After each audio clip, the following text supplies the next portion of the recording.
Olá pessoal, aqui quem fala é o professor Ricardo Torques, de Direitos Humanos do Estratégia OAB, e nós chegamos à nossa segunda questão do nosso curso de questões comentadas.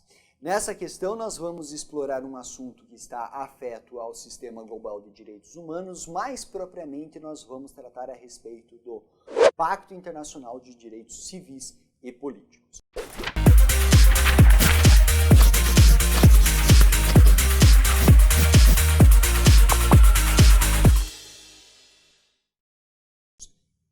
Dentro desse pacto tem um tema que é muito relevante e diz respeito à pena de morte.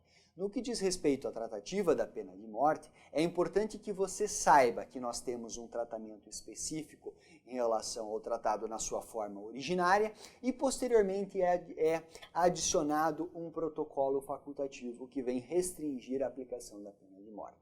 Sem adiantar o conteúdo, vamos ao enunciado da questão. Vejam só. Questão aplicada no 15º exame de ordem no ano de 2014. E ela diz o seguinte: em atos de violência que provocam grande comoção social, é comum que setores da mídia, parte da opinião pública e algumas personalidades políticas reclamem por mudanças na ordem jurídica, a fim de que seja implantada a pena de morte como sanção penal. Então aqui nós temos o destacamento de como a sociedade repele a criminalização da pena de morte. Em relação à pena de morte, o protocolo adicional ao Pacto dos Direitos Civis e Políticos, ao conhecido por PIDCP,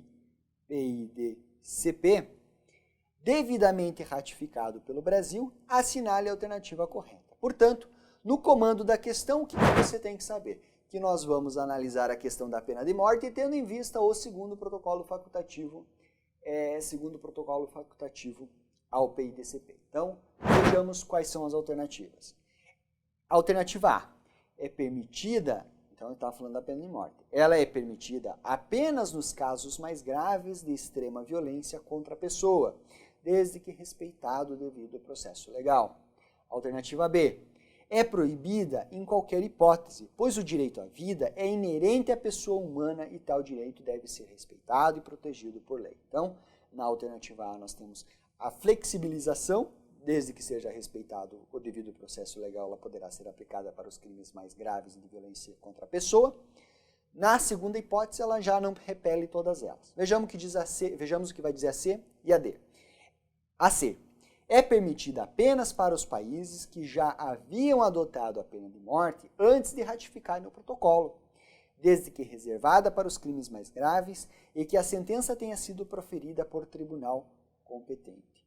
E por fim nós temos a D, que diz assim, que é proibida de forma geral, admitindo como exceção apenas para o caso de infração penal grave de natureza militar e cometida em tempo de guerra, desde que o Estado parte tenha formulado tal reserva no ato da ratificação do protocolo.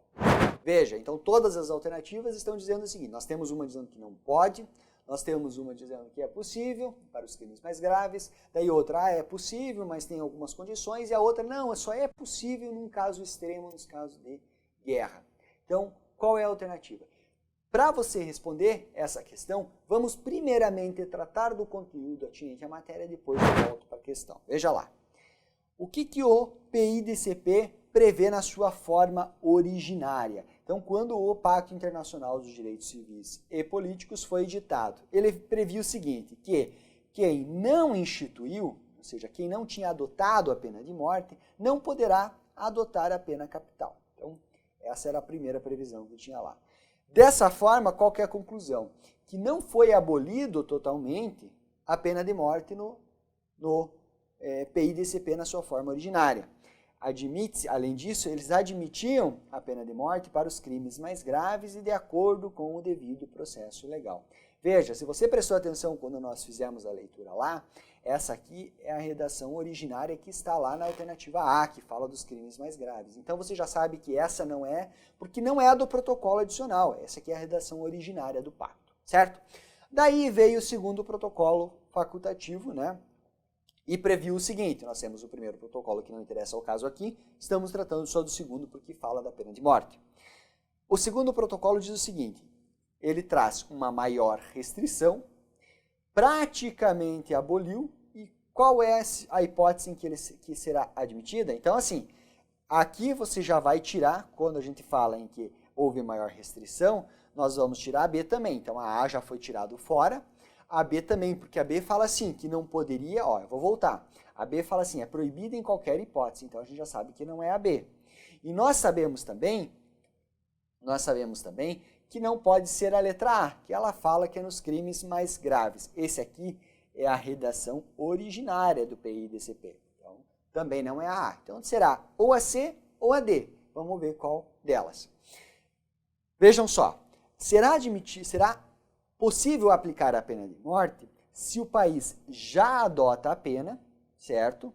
E ele poderá fazê-lo desde que faça reserva expressa ao protocolo, está dando a entender que é a C, mas ele diz assim, apenas em caso de crime militar e em tempo de guerra. Então, pessoal, a alternativa correta aqui vai ser a alternativa correta dessa questão aqui, portanto, é a alternativa B. Veja só, a alternativa C não pode, porque ela fala assim que é permitida apenas para os países que já haviam adotado a pena de morte, perfeito, antes de ratificar o protocolo, desde que reservada, aqui prefeito, para os crimes mais graves. Não, é só para os crimes que envolvem situações de crime militar e em tempo de guerra. Vejam só, é proibida de forma geral, admitindo como exceção apenas para o caso de infração penal grave de natureza militar e cometida em tempo de guerra, desde que o Estado tenha formulado a reserva no ato da ratificação do protocolo. Perfeito, pessoal? Portanto, nós temos aqui uma questão, a alternativa correta é a alternativa D, e ela explora justamente um aspecto importante dentro do protocolo, dentro do Pacto Internacional dos Direitos Civis e Políticos, mais especificamente em relação ao segundo protocolo. Perfeito? Lembrando que o Brasil ele aderiu a esse segundo protocolo, mas ele fez a reserva, de forma que nós temos dentro do direito brasileiro, mais especificamente dentro da Constituição, a vedação à pena de morte, salvo em caso de guerra declarada, e depois isso é regulamentado em legislação específica. E como nós fizemos a ressalva, e ela se enquadra aqui a segunda hipótese, está perfeito, pode ser aplicada a pena de morte dentro do nosso ordenamento, claro, na hipótese excepcionalíssima trazida aqui. Perfeito? Espero que vocês tenham agregado mais um conteúdo importante aqui. Até a próxima questão nossa de direitos humanos. Forte abraço e excelentes estudos.